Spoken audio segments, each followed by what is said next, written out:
Good morning, everybody. Just wanted to tell you we'll begin in about 10 minutes. So if you want to sit down and eat your breakfast, there are also coffee and juice stations in the back.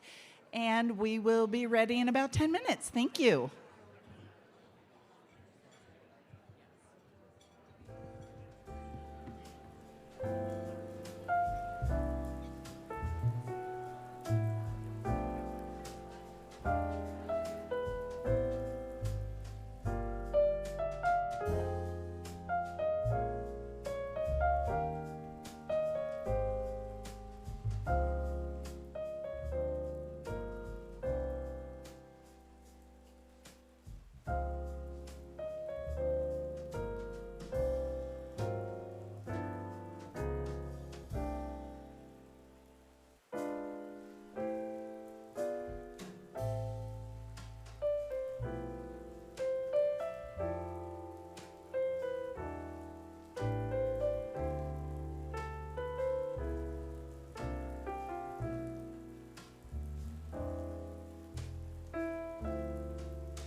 Dear advocate, dear advocate, somehow I found my way out of dark and awful.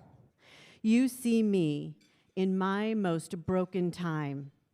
You are trained for me. I am not for you. You do heavy lifting, wrapping your energetic arms around my larger-than-life grief and trauma. You patiently understand my suffering and the drama that my wounds play out. You give me space, and you step back in when I cry out, bleeding with my pain. The walls I've built crumble in your care. I've never known compassion such as this. After many visits, I invite you inside. You know, to that place where it matters most, to be not alone.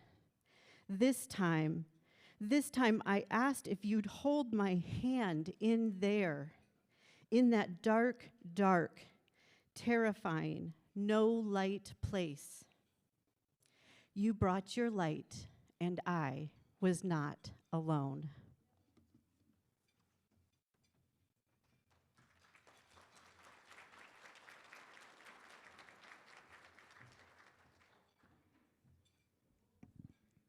She's a little shorter than me, so I'm going to lift this up a little bit.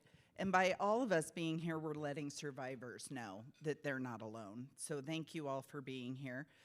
Welcome, everyone, and thanks for joining us today for the 6th annual Purple Ribbon Breakfast.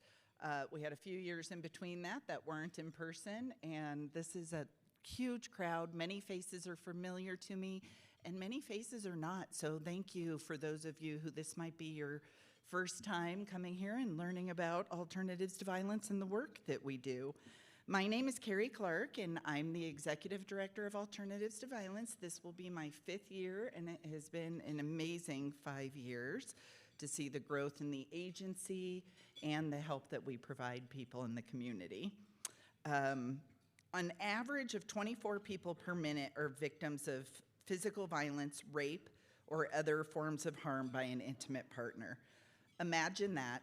In the time that it's taken me to greet you this morning, 24 people have been hurt by a person who's supposed to care about them. That doesn't even include those who are being mentally, emotionally, financially abused, or those who are being deceived into trafficking situations. That's why we're here. The most important reason why we need to talk about personal violence is that the more we talk about it, the more we'll be able to spread awareness about it. And the better we'll be able to identify abusive behaviors and take active steps to fight it. Eliminating interpersonal violence must be our common effort and can be our common achievement. This is an issue that concerns us all, involves all, and requires concerted and urgent action. Today, we have a few honored guests here. We have Mayor Jackie Marsh, who just took a bite of food, so she's probably not good that I introduced her right then. Welcome, Mayor, thank you. Commissioner Jody Shattuck McNally, right next to her, who does not have a bite of food in there. And our new Chief of Police, Chief Duran, who is amazing and gets to sit right next to me for breakfast. So thank you, Chief. We are so glad to have you in our community.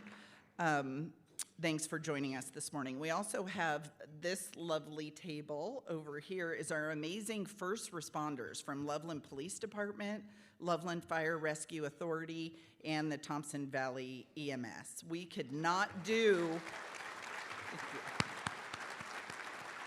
we couldn't do what we do to assist victims without all of these folks, so thank you for being here. I'd also like to take a moment to give special thank you to our sponsors, Plant Moran, The Group, Thrivent, Realities for Children, Seder Tools, Rose Flowers, and I want to point out Rose. Some of you have been to other events in here, and Rose is amazing. They help this community like you can't believe with flowers for most of the events that I go to, so I just wanted to give a special shout out to Rose. James Act Consulting and the Bank of Colorado. Without these generous donors, we would not be able to have this event, and this event has become critical in maintaining operations for alternatives to violence and the operation of our safe house. Before moving on, I'd like to thank a few more folks, our table hosts. So most of you sitting here have a table host at your table who may have invited you or just wants to share our mission. We consider this ambassadors to our program, so I want to thank all of you very much for spreading the word about alternatives to violence. I also want to thank our board of directors for the amazing support they give to me to assure that we're able to do the work that we do. Can I have my board of directors stand up, please? And I'm sorry, you can yell at me later or fire me, I don't care. I do care, but stand.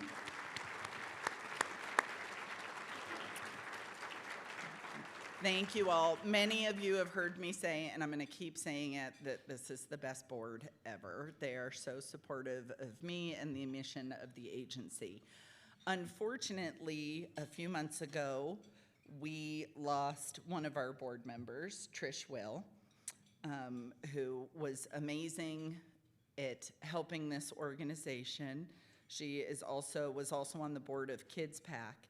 You will see in front of you, and some of you have read the notices, that we've got flower arrangements, and each of these flower arrangements is one white rose, and that one white rose is to honor Trish Will. We have 2 tables here of important people and special friends of Trish, and you'll see that they have all white roses at their table. So thank you all for being here, and we want to honor Trish. Our coordinator, who's holding up her fingers telling me I talk too long, is not going to like this very much because I'm going to tell a quick story. It's just what I do. Thank you, Rosemary, for all you did in planning this event, by the way. She did a great job.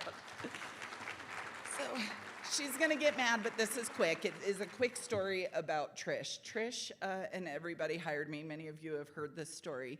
Trish held down the fort a lot. There was about almost a year that we did not have an executive director at Alternatives to Violence.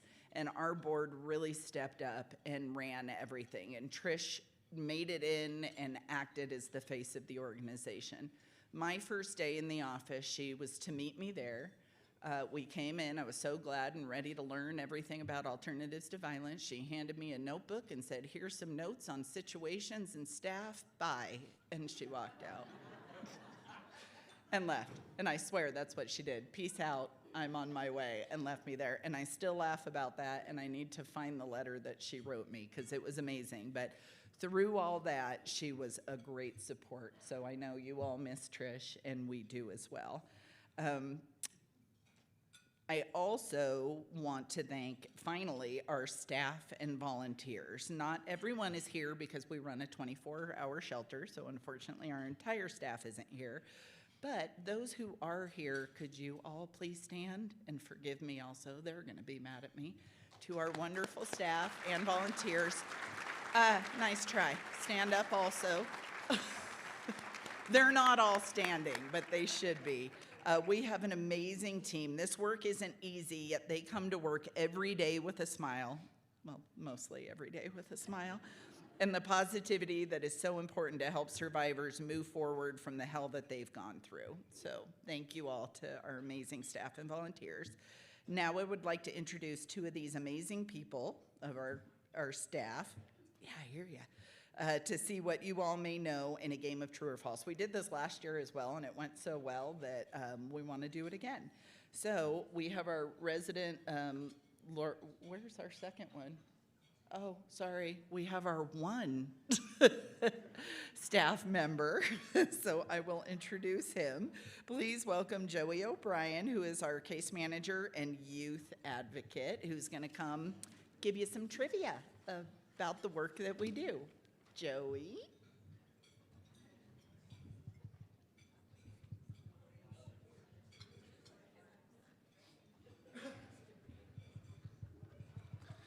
Can we have a big round of applause for our executive director, Carrie Clark?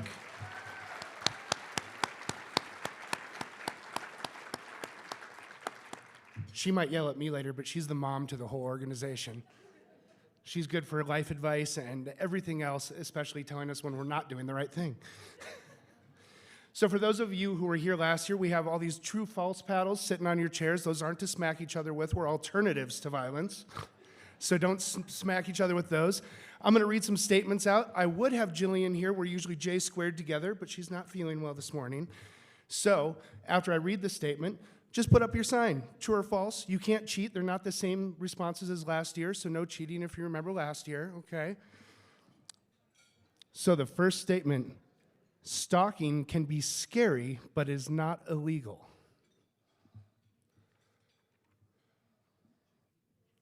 Ooh, we got mixed responses. Most of you are correct. It is false. Stalking is a crime under the laws of all 50 states, the District of Columbia, and the federal government. Under Colorado law, stalking is a felony.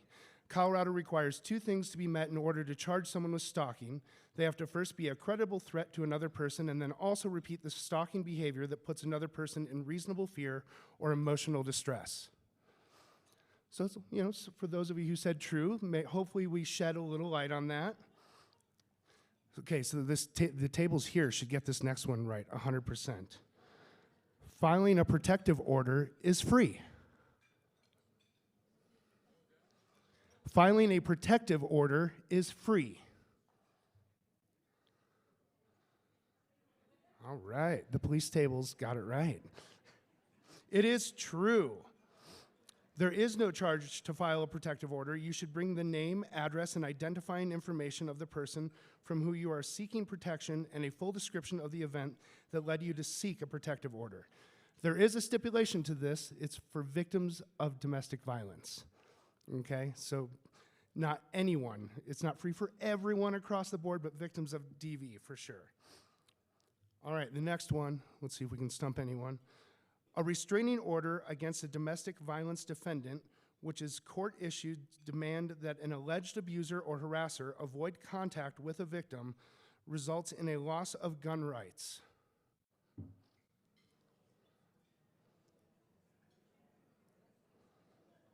Ooh, some mixed responses again. It is true. I like that, man. That one got some conversation going. Domestic violence defendants usually may not possess firearms while there is a restraining order against them. They must surrender their guns to law enforcement, a dealer, or a private party. Then, if the case gets dismissed and the restraining order is lifted, the defendant's guns may be returned. Just because they require it doesn't mean they always do it, though, right? Right?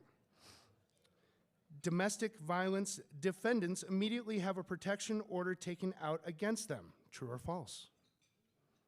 I'll read it again. Domestic violence defendants immediately have a protective order taken out against them. True or false? Oh man, we're getting really mixed responses today. I love it. It is true. A domestic violence charge always triggers a mandatory protection order. While the order is active, the defendant may not have alcohol and must avoid the accuser. All right, next one. Get ready. Once a victim reports or presses domestic violence charges, there is no option to later drop the charges. Wow, I love it. Mixed responses. Good conversation topics. The answer is true. The person who had reported a domestic violence against him or herself, and later if she wants to drop the charges and is no longer interested in continuing the case, then it cannot be done. Colorado State considers every single crime as a direct violation of the peace and sanctity of the state, so it does not allow a case to be dismissed without a proper investigation and thorough report. All right, next one, get ready. Don't hit your partners, okay? If you are a victim of domestic violence and you call the police, your landlord can hold it against you. Oh, man, I'm loving the mixed responses today. It is false. Most of you are right. Under Colorado law, your landlord cannot penalize you for calling the police, evict or threaten you for calling the police, include a lease amendment which authorizes the landlord to end your lease if you call the police or request your right to call the police or any emergency service. Okay? Once again, doesn't mean that they always follow it, but that is the letter of the law. All right, we're going to switch gears to human trafficking a little bit. I know that's a hot topic for a lot of people. If a victim of human trafficking gives consent to the trafficker, she or he is no longer a victim of trafficking. Ooh, good responses. It is false. Even if victims of human trafficking initially give their consent is rendered meaningless because of the abusive, coercive, and deceptive means used by traffickers to gain it. Furthermore, a child under the age of 18 cannot give consent. The same applies to a custodial parent or guardian. They cannot give consent for the child in their custody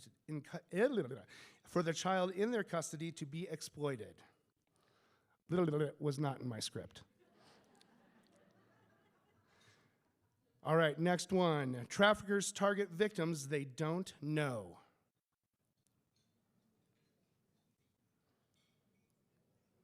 Got good responses. False.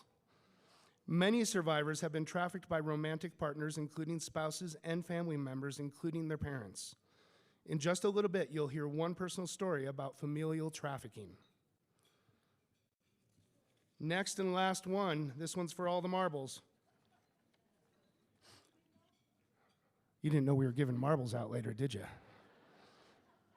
Trafficked persons will always ask or find a way to get help. You're right, it is false. Trafficked persons may not disclose for many reasons, including fear of their traffickers or their family's safety. Other reasons include victims blaming themselves, may not recognize, understand, or force or coercion, or may not know their rights. Victims may view their situation as their only means of survival, or they may feel obligated to an employer. Victims may have complicated relationships or trauma bonds with a trafficker. This person may be a family member, friend, or significant other. Victims may feel stigmatized or isolated by society. As such, they may feel reluctant to reach out for help. It's all too true. Okay? Now, I want to introduce our first featured speaker for today, or this morning. Angela Ray Clark is a survivor of childhood sexual abuse and exploitation. She is working on her book, The Other F Word, My Handbook on Forgiveness. Ladies and gentlemen, please put your hands together for Angela Ray Clark.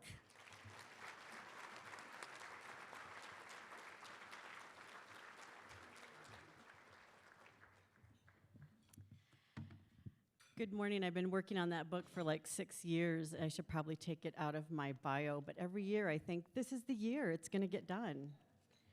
So it's a privilege to be here. I really love Loveland. I lived here and worked here for a number of years before I moved to the Southwest. I now live in Cortez. It's a beautiful community, and I miss it. Every time I come visit, I have lots of longing to come back. So I appreciate being here. And I don't really recognize too many faces in the audience, but if you know me, come up to me afterwards. It'd be fun to reconnect. So I grew up in Iowa. My trafficking situation didn't happen in Colorado. However, I can assure you, trafficking happens everywhere. So I grew up I'm 55. I'm just going to own my age right up front so nobody's wondering when did all this happen. I was 5 when my grandfather started selling me for sex to other pedophiles in our community. I grew up in Forest City, Iowa. It's a town of less than 4,000. The recreational vehicles, Winnebago. Anybody familiar with a Winnebago? That is that town that makes Winnebagos. So that's where the first 8 years of my life were. And then my mom remarried, and we moved to a town, Mason City, Iowa, 45 minutes away. So I blocked out the first 8 years of my life completely. And in my early 20s, when I was seeking therapy the first time, my therapist kept telling me that was not normal, to not have a single memory from those first 8 years. Not a good memory, not a bad memory, just a complete void. And I couldn't believe her that there was things that I couldn't remember. That just didn't make sense to me. I was really young. I was pregnant with my firstborn child, and I really didn't want to dig up anything from my past. But my past kept knocking at the door, and I had a chaotic life, a difficult life, one of complex trauma, complex PTSD, I should say, and major depression. Not good recipe for a family life that's constructive. My children didn't get the best version of a mother by any stretch. But all that to say, at age 42, which is very common with people with my lived experience, the trauma came back in the form of flashbacks and nightmares. Actually, those had been happening all along. I just didn't have language for them. And I finally welcomed them because I was tired of the chaos that I felt all of the time. And in that space of bringing the trauma back and allowing it into my life, that was the opening that everything made sense. So the things that I remembered, while they were horrific, my grandfather sexually abused me and groomed me first, obviously. And then at age 5, when he started selling me to other people, there were other aspects of that keeping me silent. I've heard it referred to as non-state torture recently. And so that's psychological manipulation and torture and a little bit of physical torture. And keep in mind, I was a really young child, so they don't have to leave bruises, but they know how to make sure that I understand what my role is in this. And that was to be complicitly silent and to be able to do anything that they requested of me. So I'm going to say that I forgot to bring my timer and my phone up. Is somebody going to flash me a time thing? Oh, yay. Okay, great. Okay. So, and I have absolutely derailed from what I planned to talk about today. So this is really interesting. But I do have a poem I'm going to read because I'm going to touch on a little bit of it. So if I could just read poems about my life, that's the way I would prefer to go out and share. But here we go. Shh. Angry blood everywhere. Not mine, hers. On her way to get a Band-Aid, she enters my room.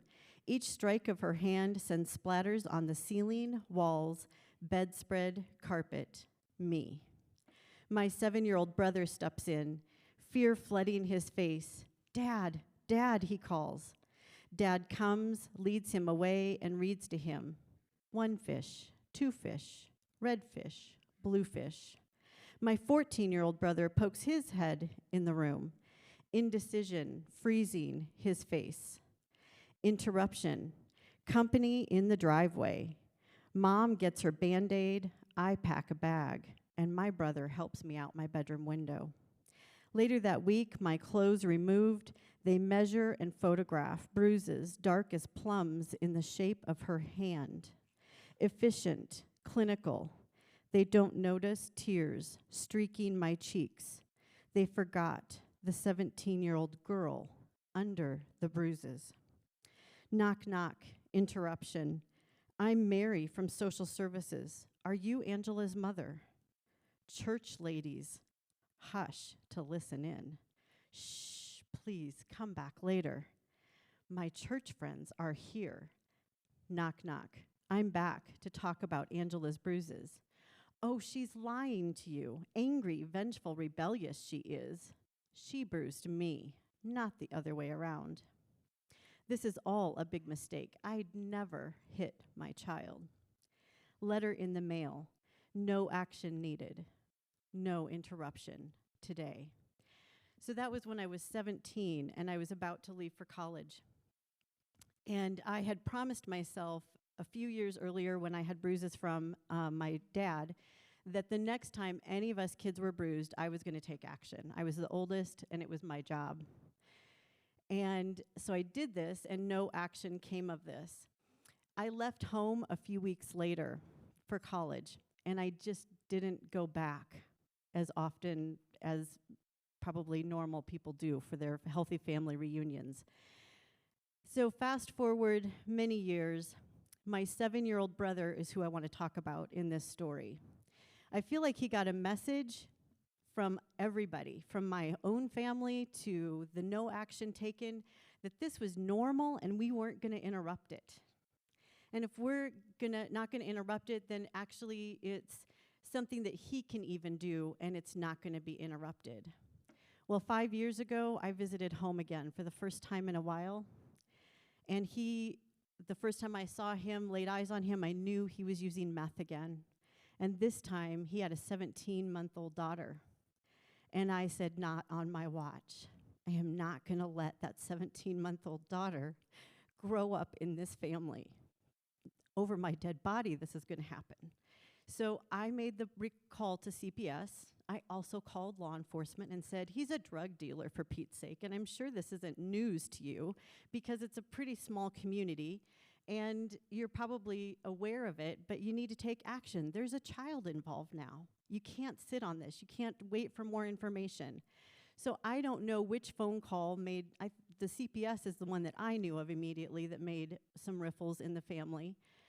And what did I get? I got threats to my physical safety from my family. I got text messages that they can't unsay those words to me. And as a result, for the first time, I cut off all ties with my family.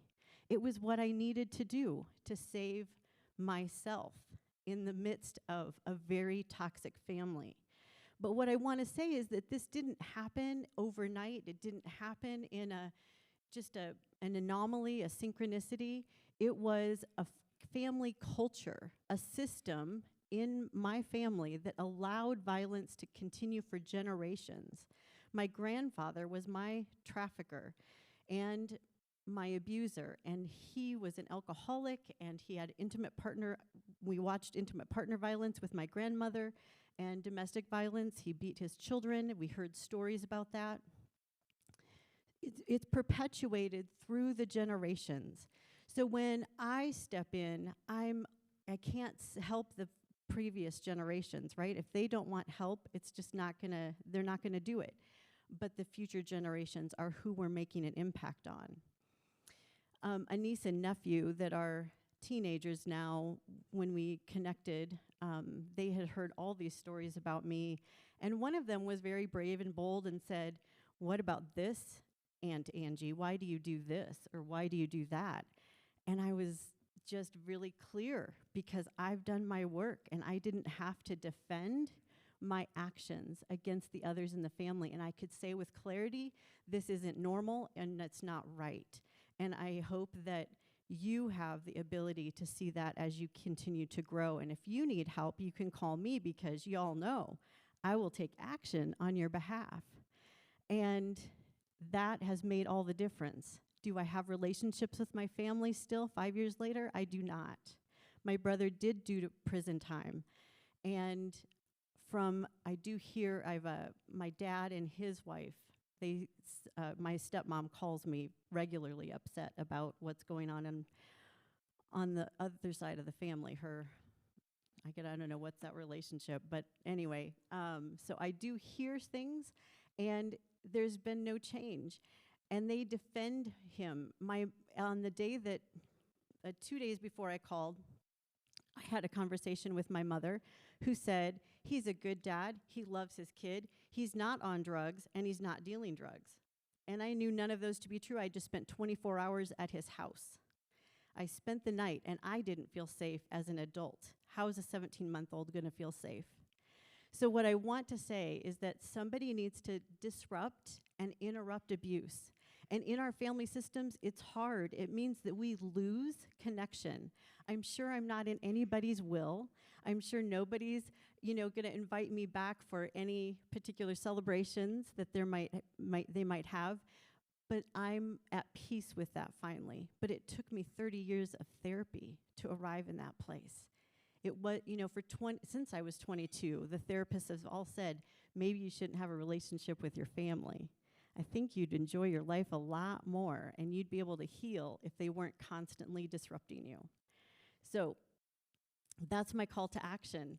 Continue to keep support of alternatives to violence, because when we exit and we lose our family systems, we need other people like the advocates to step in. And my advocate/therapist, I couldn't live without her. In fact, I'm worried there's just not enough Sarahs in the world. And she's been in my life on and off for 10 years. I can call her anytime and she responds. And that's not something I have with my family.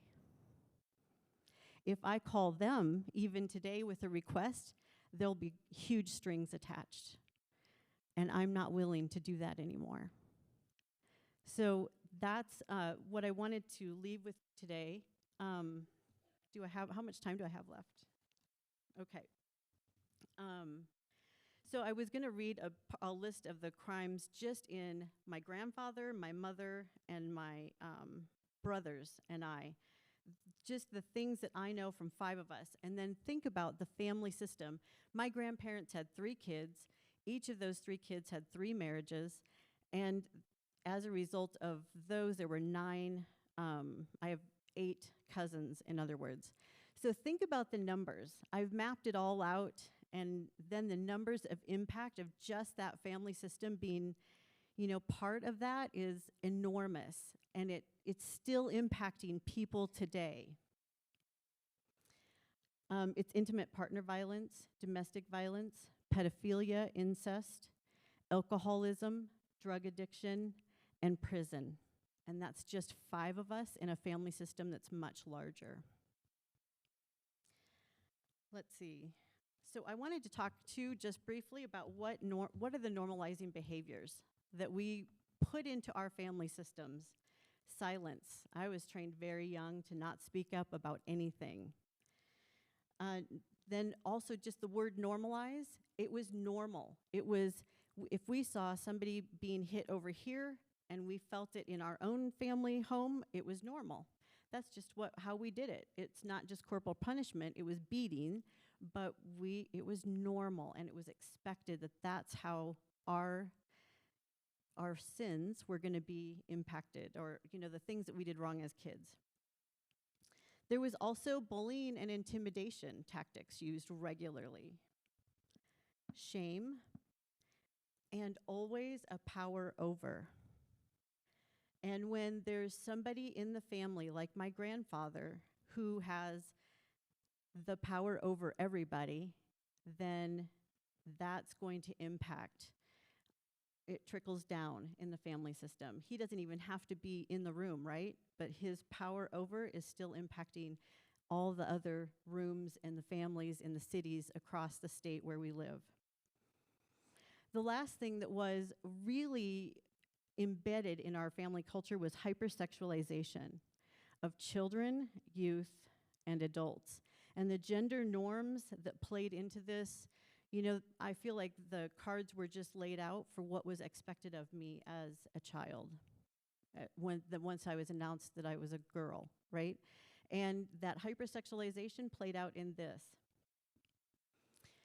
I had my grandfather's brother, great uncle. He just felt us all up as young women growing our breasts.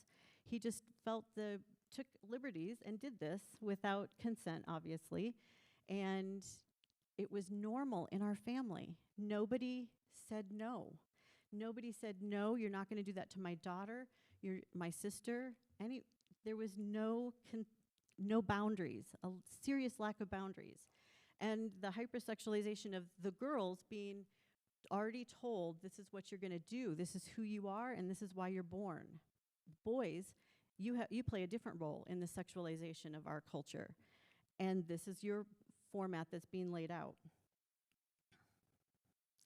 So the long-term impact is me being almost 55, and I still have complex PTSD. I can get up and I can talk about things. I've done a lot of work and a lot of healing, and I still have work to do. And I still need a therapist. I will never not need a therapist. So I'm really encouraged that there are so many people here to be able to address the issue. And the question I want to leave you with is, what if my brother, the 7-year-old, had been told that the message he got was that the violence he was witnessing was wrong? How might that have changed his life? I have grieved his life quite a bit in my healing. I was 10 when he was born. I was like a surrogate mama to him. I stepped in when my mom, who was not emotionally available and often physically not available to us, And I changed his diapers, and I gave him bottles, and I fed him and cared for him. And I did not want him to grow up and have, at the age of 40, 2 prison sentences and drug dealing as part of his life. And this is the little kick to the story that it makes me laugh, actually, because you can't write, the truth is stranger than fiction. While he was in prison, birth mom, a beautiful woman that has been very grateful that I intervened, she did some testing, and they were on and again and off again a lot, and so my brother wasn't actually the father of the child, which actually brought me great relief, because she said, there's always going to be a place for all of you in our family. And I said, no, put a boundary up and run. You don't have to allow him to be part of the family. There is no blood relation. There's no legal claim there. You don't have to. And since then, I've noticed a disconnect from even me, which is just fine with me, right? It's in the interest of the family. They've got a beautiful little family system, and they're happy about this, where they're at in life now. So we don't know. I can never go back and do things differently and see if my brother is going to turn out differently, but he's disappointed in his life, for sure. I do know that much, because the pain that I'm witnessing that he's in is not something that he wanted to do and be and as an adult. So thank you so much for being here, and thank you for supporting Alternatives to Violence.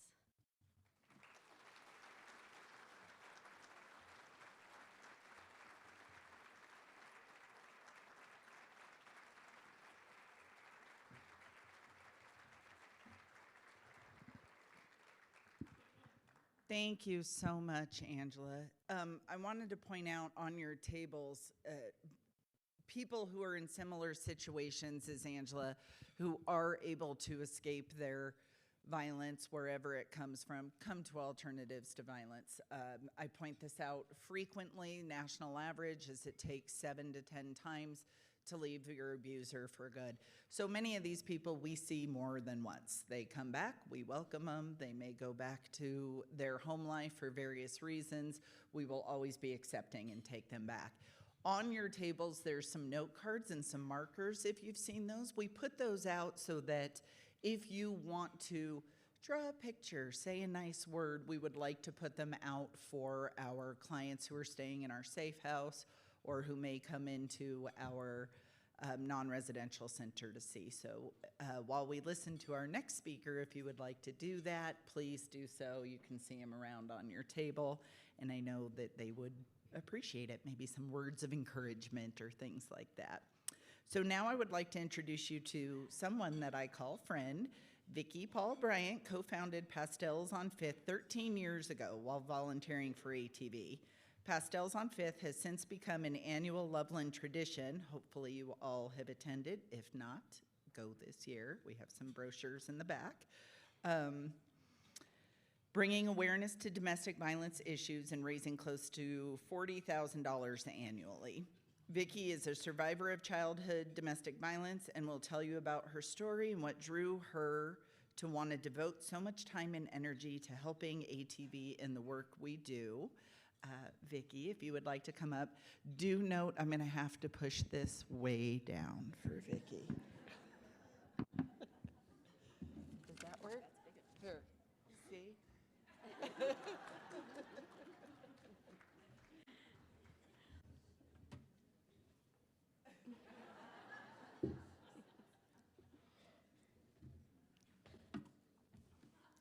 Much better.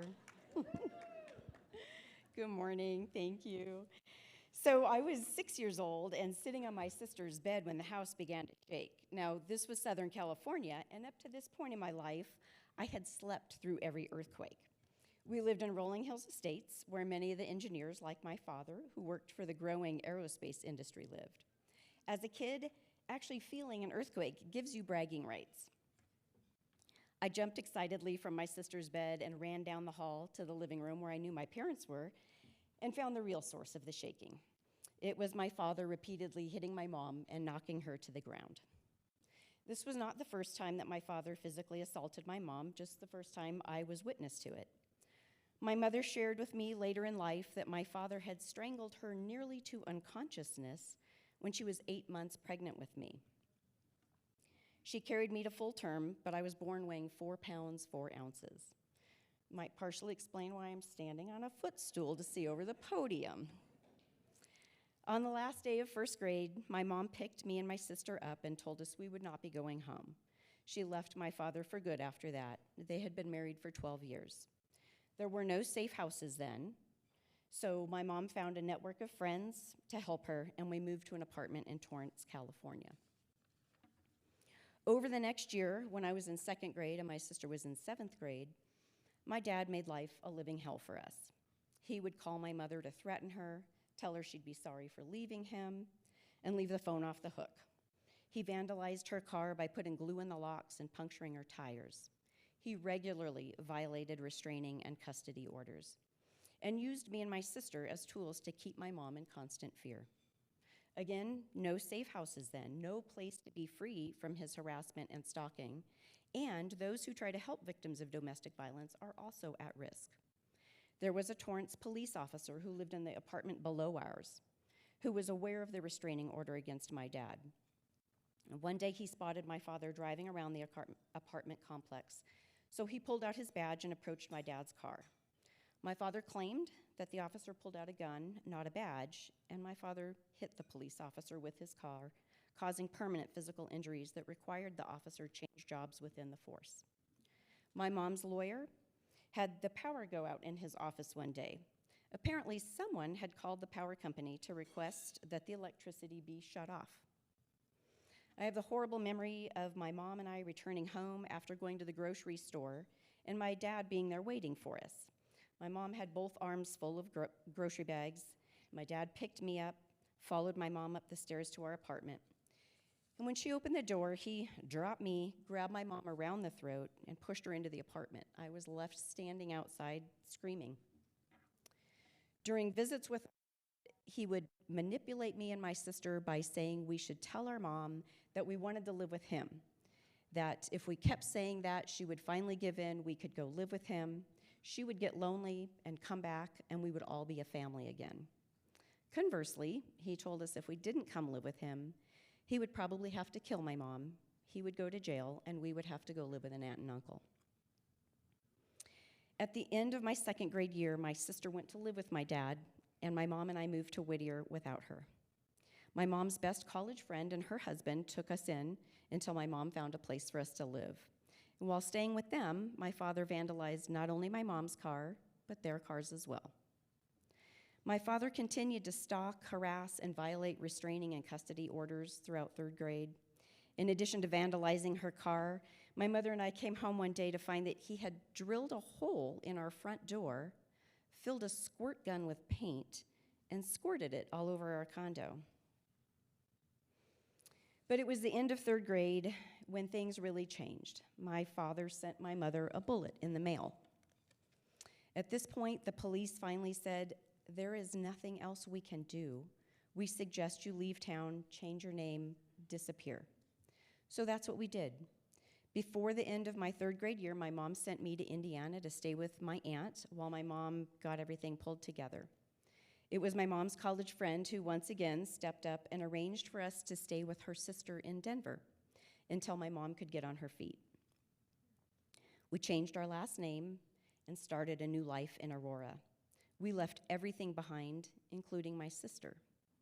The day before my sister's 8th grade graduation, my mom had to call her to say we wouldn't be there and that we may never see her again. We cut all contact with family and friends so that my father would not be able to find or trace us. Over the next several years, a day did not go by that I wasn't terrified my dad would find us and that I didn't miss my sister. I became hypervigilant, didn't walk out a door, exit the school bus, or enter our apartment without first looking to see if he was there. I had planned escape routes all around, and I knew where my mom kept a handgun. I had constant stomach aches. I did not eat much or grow much. In 4th grade, I weighed 40 pounds. During that time, I never confided in anyone what I was going through, not my friends, not teachers, not a school counselor. There was no ATV, no wonderful people like Carrie and Rosemary and Joey, the advocates and all the staff at ATV, who are willing to walk into the ugly, messy, and dangerous lives of domestic violence victims. This is difficult and gut-wrenching work. These are not fun stories. Oh, how I wish I had an ATV then. My dad never did find us after we moved and changed our names. My mom kept tabs on my sister through an old neighbor, and after 3 years of no communication at all with her, we were able to reconnect. In 2009, within a week after my mom's passing, there was an article in the Reporter Herald about ATV's goal to build a safe house. So I reached out to volunteer. It felt like a wonderful way to honor my mom's memory and to make sure our community had the resources necessary to help women like my mom and kids like me. I connected with Marcia Molenberg. Is Marcia here? I knew she was on the list. No? Okay, all right, dang it. Well, I connected with Marcia, who was on the ATV board at the time, and pitched the idea of Pastels on Fifth, and she was immediately on board and had wonderful connections in the community to help get the event off the ground. Our goal the first year of the event was to raise at least $10,000, and we did. And last year's 12th annual Pastels on Fifth raised almost $50,000.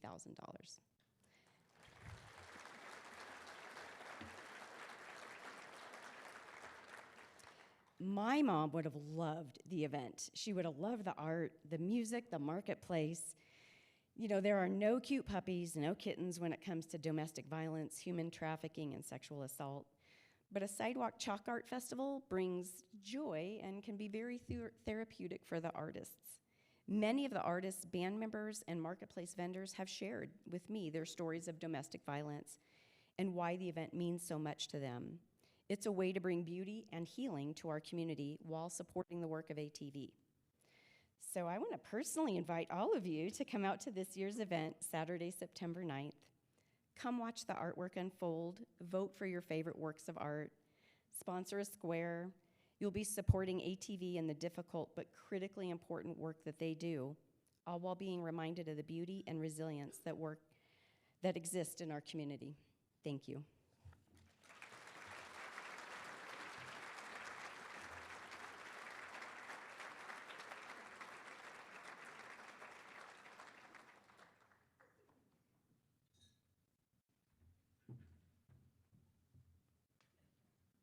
Move the stool away. I don't need that. Thank you, Vicki. I have known Vicki for 5 years since actually my first actual day working for Alternatives to Violence was at Pastels on Fifth. And I met Vicki, and I loved her because she's so tiny compared to me. And we had both actually lived in the same place in California. I asked her how she started Pastels on Fifth. I actually have never heard that entire story. So thank you so much for sharing that. We really appreciate it, and knowing that you know so many people in the community and opening up, it really is impactful. Thank you to everyone who took the time to join us this morning. We are definitely here to raise awareness without question, but we're also here to raise a little money. What we are asking this morning is for you to be a part of what Alternatives to Violence is doing to combat violence in our community. Please think carefully about people who are affected in ways discussed by our speakers today, or in other ways that can be helped by services from ATV, and consider helping our clients with a charitable donation. Every penny donated goes directly to helping victims of violence. Any amount is truly a gift. If you're willing to make a donation, there's a table tent card on all the tables, 2 of them, that has a QR code. Gosh, love modern technology. It's amazing. So you can just click that with your phone. Checks, cash, or credit cards are all welcome. If you're uncomfortable leaving your credit card number on the donation table, we have Luann and Allie in the back. Luann's holding up her very bright phone so you can see her. So she's got a credit card machine there if you would like to go talk to Luann. Plus, she's just amazing. She is the glue that holds us all together in the organization. She's getting mad at me, too. So they'll run your credit card directly. Just fill out the donation envelope. That helps us to keep track, and we can send you further information. I am here afterwards if anybody's got any questions.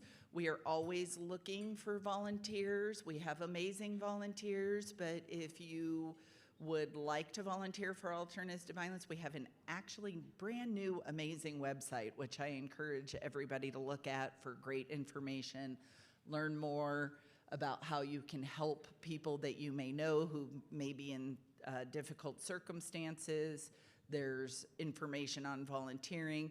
We also have Mary Gay, our non-residential case manager, in the back waving with more information if you want some in literature, if you've got businesses that you want to include literature in the businesses.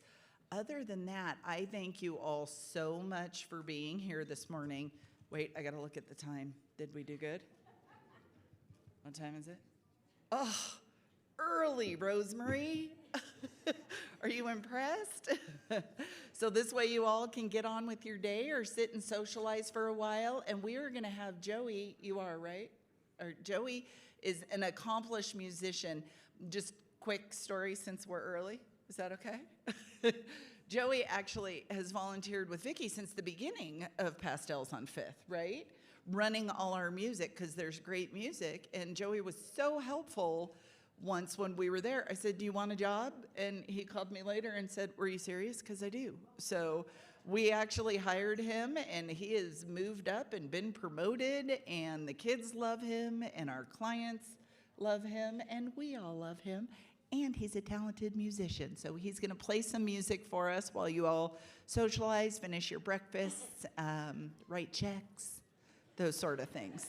So thank you all for being here today.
At first I was afraid, I was petrified.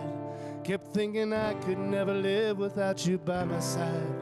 But then I spent so many nights thinking how you done me wrong. I grew strong. I learned how to get along, and now you're back from outer space.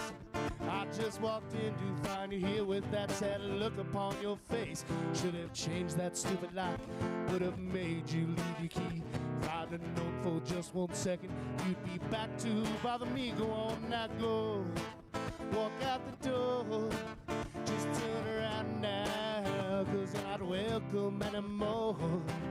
Weren't you the one who tried to break me with goodbye? Did you think I'd crumble? Did you think I'd lay down and die? Oh, not I will survive. Yeah, as long as I know how to love, I know I'll be alive. I've got all my life to live, I've got all my love to give. I will survive, I will survive, yeah, yeah.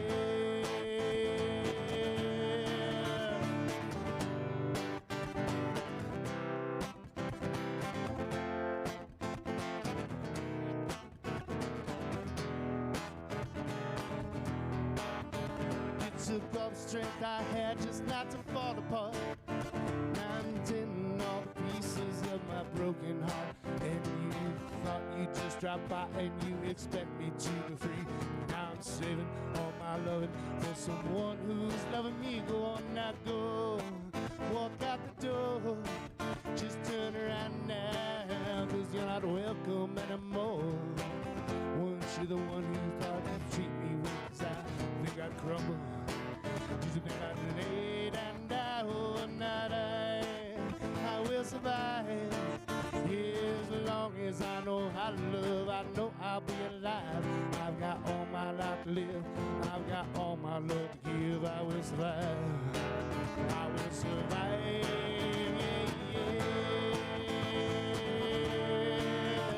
Oh, no, no, no, no, no, no, no.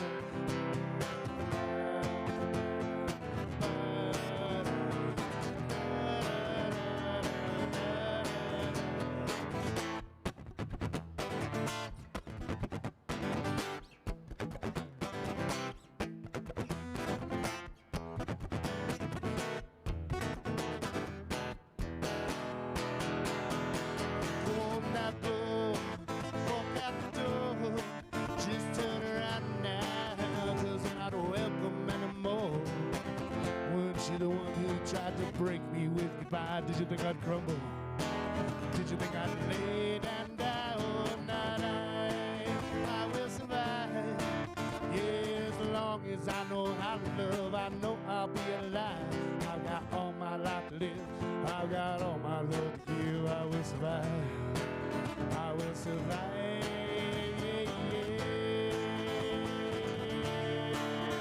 Oh, no, no, no.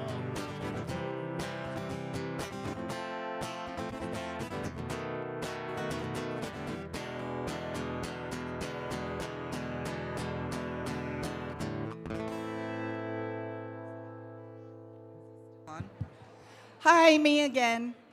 I just don't want to stop talking, so I'm going to interrupt you. I was reminded that I forgot something important. These beautiful flowers that are the centerpieces, you know, we can't take them, so we want somebody to. So if you haven't left your table, there is a purple ribbon tied to a chair, and whoever sat in that chair can take the centerpiece, or at this point you can fight over it. But please feel free to take them.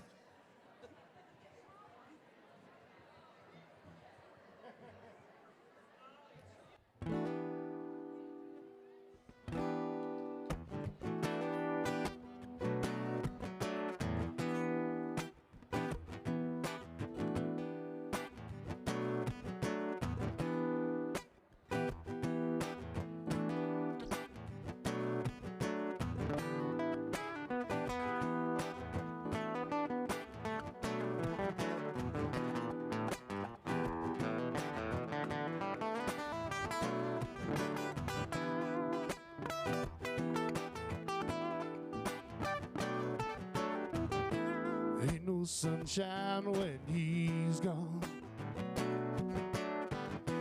It's not warm when he's away. There ain't no sunshine when he's gone. He's always gone too long. Anytime he goes away, I wonder this time where he's gone. I wonder if he's going to stay. There ain't no sunshine when he's gone. This house just ain't no home. Anytime he goes away. And I know, I know, I know, I know, I know, I know, I know, I know, I know, I know, I know. I'm gonna leave young thing alone. Ain't no sunshine when he's gone. It's not warm when he's away. There ain't no sunshine when he's gone. He's always gone too long. Anytime he goes away.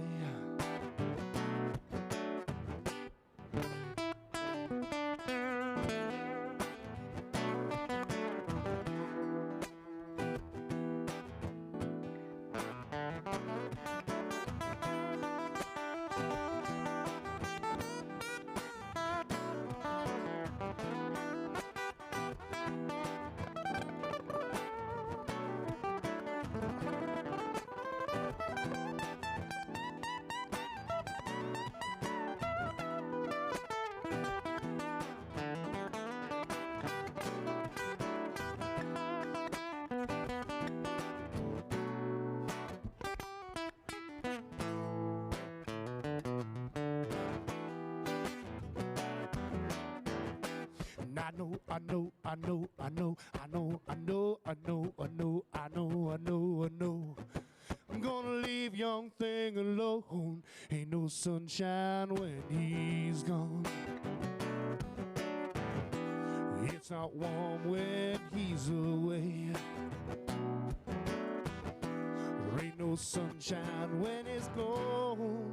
He's always gone too long. Anytime he goes away, every time he goes away. Don't you know I hate it when he's away? Every time he goes away.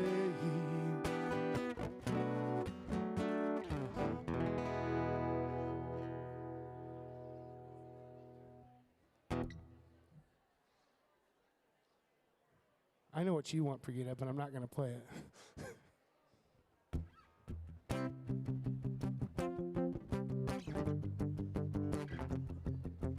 But we're not going to actually do it, unless you're singing it, Brigida.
There is a house in New Orleans they call the rising sun.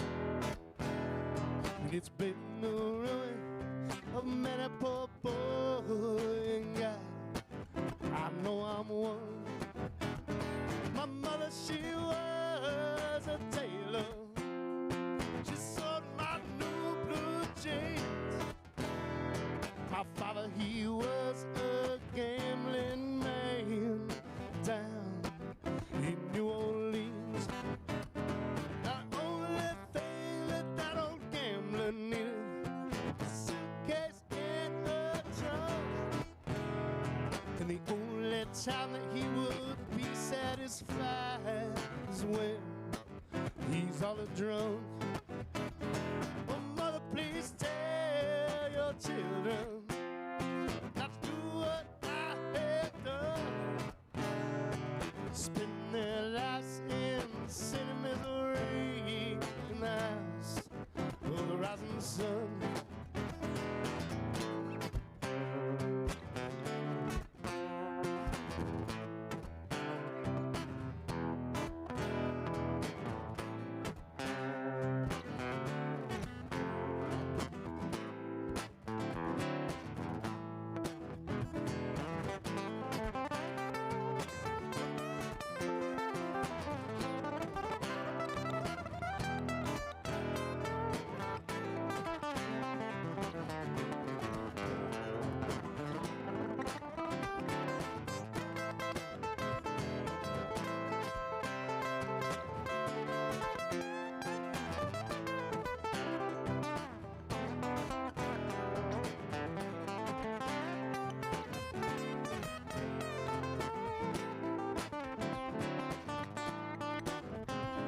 Well, I've got one foot sitting on the platform, other is on the train, and I'm headed back to New Orleans to wear that ball and chain.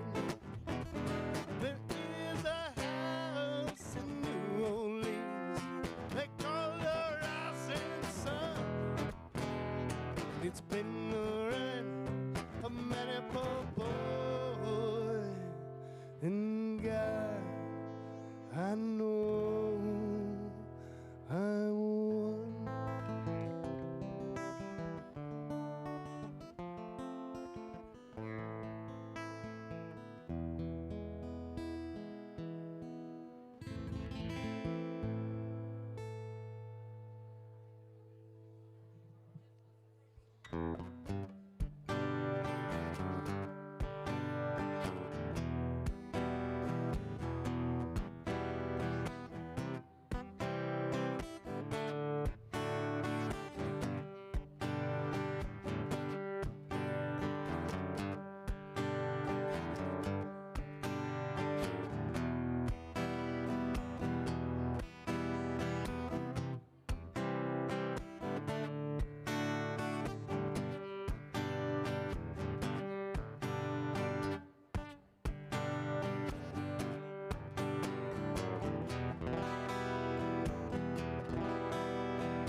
When the night has come and the land is dark and the moon is the only light you'll see, I won't cry, I won't cry, no, I won't shed one tear, just as long as you stand by me. So darling, darling, stand by me. Oh, stand by me. Oh, won't you stand, please stand by me.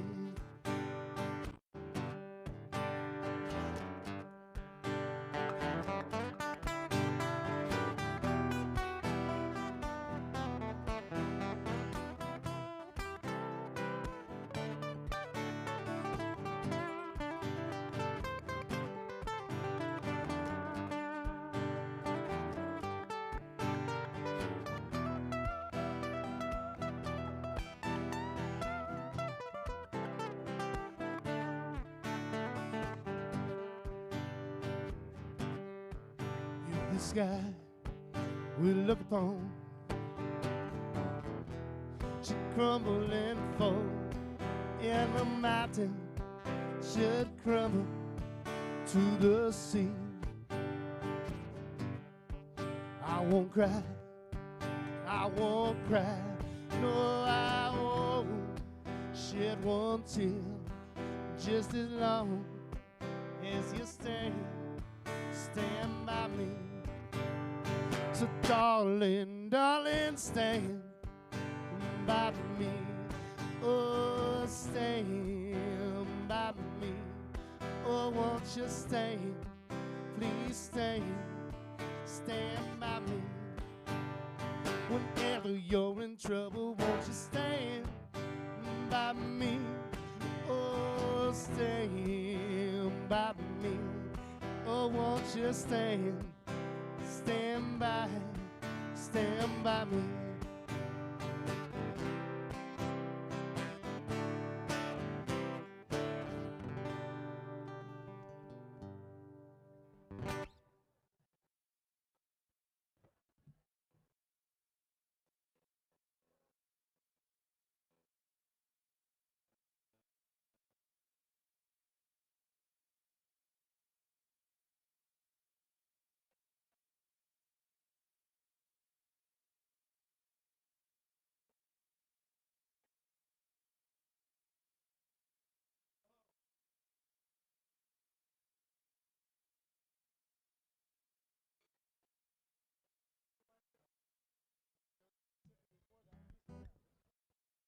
That's awesome. I love that.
Well, I woke up from my best dream, called you on the line, tell you how much I love you. So glad that you're mine. I wanna hold you close, let you touch me there. People gon' talk about us, but I don't really care. No, I don't care, 'cause we'll be slow burning. All I wanna do is get next to you. Slow burning. All I wanna do now. Slow burning. All I wanna do is get next to you. Slow burning.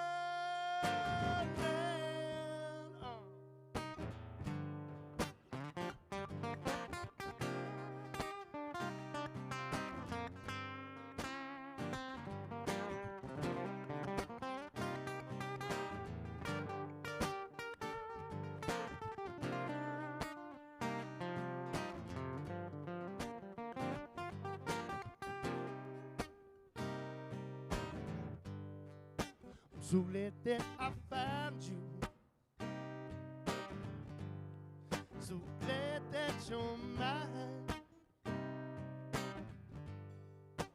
Never wanna be without you, babe. Good love is hard to find. I wanna hold you close, let you touch me there. People gon' talk about us, but I don't really care. No, I don't care, 'cause we'll be slow burning. All I wanna do is get next to you. Slow burning. All I wanna do now. Slow burning. All I wanna do is get next to you. Slow burning.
next to you. Slow burning, all I wanna do now. Slow burning, all I wanna do is get next to you.